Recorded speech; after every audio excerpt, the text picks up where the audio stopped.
भरलेली कारले इतकी चविष्ट लागेल की कारले आवडत नसलेलेही ताट चाटून पुसून खातील. कारल्याचा कडूपणा कमी करण्यासाठी मी एक खास ट्रिप या व्हिडिओत दाखवलेली आहे. भरलेल्या कारलीत मसाला बाहेर पडतो, पण आजची ही रेसिपी पाहिल्यानंतर तुमच्या कारलीतला मसाला बाहेर अजिबात पडणार नाही आणि मसाला भरलेलं कारलं तुम्ही बिना पोळीने खाऊ शकाल. इतकं रुचकर लागेल. त्यासाठी व्हिडिओ शेवटपर्यंत बघा. सर्वात अगोदर येथे मी पाव किलो कारले घेतलेले आहे. याला आपण फक्त उभा कट द्यायचा आणि चम्मचच्या साहाय्याने आतील बिया पूर्णपणे काढून घ्यायच्या.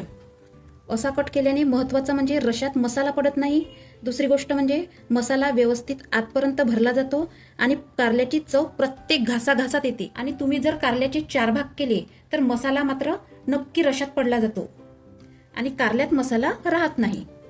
आता सगळ्या कारल्याला कट करून झालेला आहे. आता एका भांड्यात पाणी घ्यायचे. यात 2 चम्मच मीठ घालायचे. मीठ पाण्यातील मिक्स करायचं आणि यात कारली 20 ते 30 मिनिट भिजत ठेवायचे.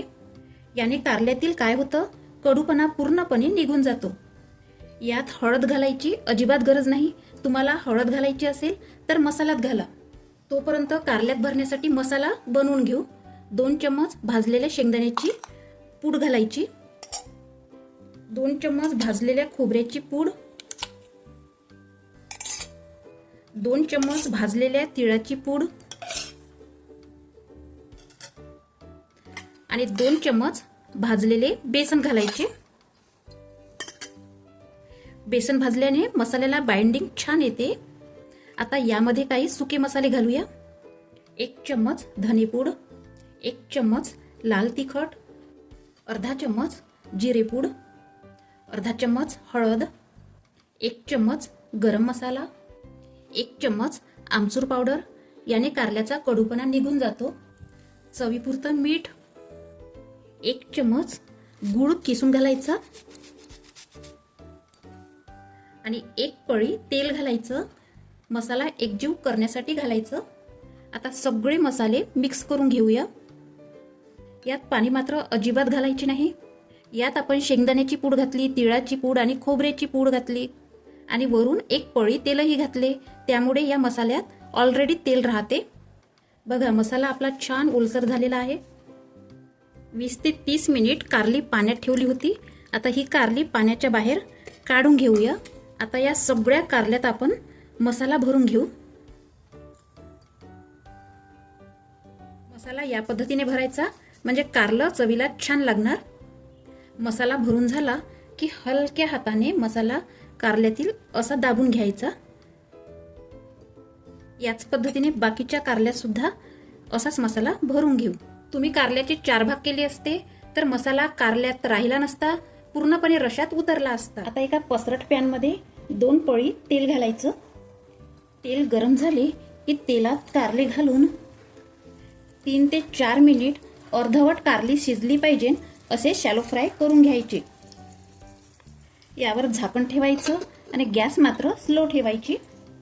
पण कारली मात्र अधूनमधून उलटत राहायची म्हणजे कारली आणखी मऊ होईल. आता झाकण उघडून बघायचं. कारली बघा छान मऊ झालेली आहे. एका भांड्यात काढून घ्यायची. आता याच पॅनमध्ये आणि याच तेलात 1 पळी तेल घालायचं. तेल गरम झाले की पाव चम्मच मोहरी घालायची, पाव चम्मच जिरा घालायचा, पाव चम्मच हिंग, 2 चम्मच कच्च्या कांद्याची पेस्ट घालूया. तुम्ही बारीक चिरलेला कांदा घातला तरी चालेल. मिक्स करायचं. 1 बारीक चिरलेला टोमॅटो घालायचा. तुम्ही टोमॅटोऐवजी टोमॅटोची पेस्ट सुद्धा घालू शकता. 1 चम्मच लसूण अद्रक पेस्ट घालायची. आता घालायचे यात काही सुके मसाले. 2 चम्मच लाल तिखट, तुम्ही तुमच्या आवडीनुसार तिखट घाला. 1 चम्मच धनेपूड, 1 चम्मच गरम मसाला आणि चवीपुरतं मीठ. आणि आपण जो कारल्यात मसाला भरला होता तो मी थोडासा वाचून ठेवला होता तो घालायचा. त्याला पूर्णपणे एकजीव करायचं. आता घालायचे यात भरलेले कारले. मसाल्यात कारले हलक्या हाताने परतून घ्यायचे आणि आता घालायचे अर्धा ग्लास पाणी आणि यावर झाकण ठेवून स्लो गॅसवर कारली 5 मिनिट कुक करून घेऊ. आता 5 मिनिट झाले की झाकण काढायचं. बघा कारल्यांना किती मस्त तेल सुटलेले आहे. आता भाजी गॅसवर असतानाच 2 चम्मच गूळ किसून घालायचा. भरलेल्या कारल्यात शेवटी गूळ घातल्याने कडूपणा संतुलित होतो आणि चव छान येते. आता हलक्या हाताने गूळ कारल्यामधला मिक्स करायचा. आता गूळ घातल्यानंतर 1 मिनिटभर भाजीला वाफ देऊ, म्हणजे गुळाची चव मसाल्यात छान उतरते.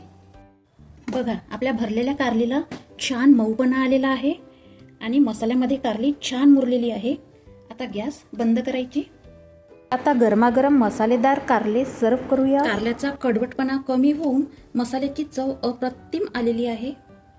आता ही गरमागरम भरलेली कारली तुम्ही भातासोबत, पोळीसोबत किंवा भाकरीसोबत कशाही सोबत खाऊ शकता. तर आजची रेसिपी तुम्हाला कशी वाटली तर कमेंट्स करून नक्की सांगा. व्हिडिओला लाईक करा. चॅनलवर नवीन असाल तर सबस्क्राईब करा. पुन्हा भेटूया अशाच नवनवीन रेसिपी बरोबर. तोपर्यंत राधे राधे.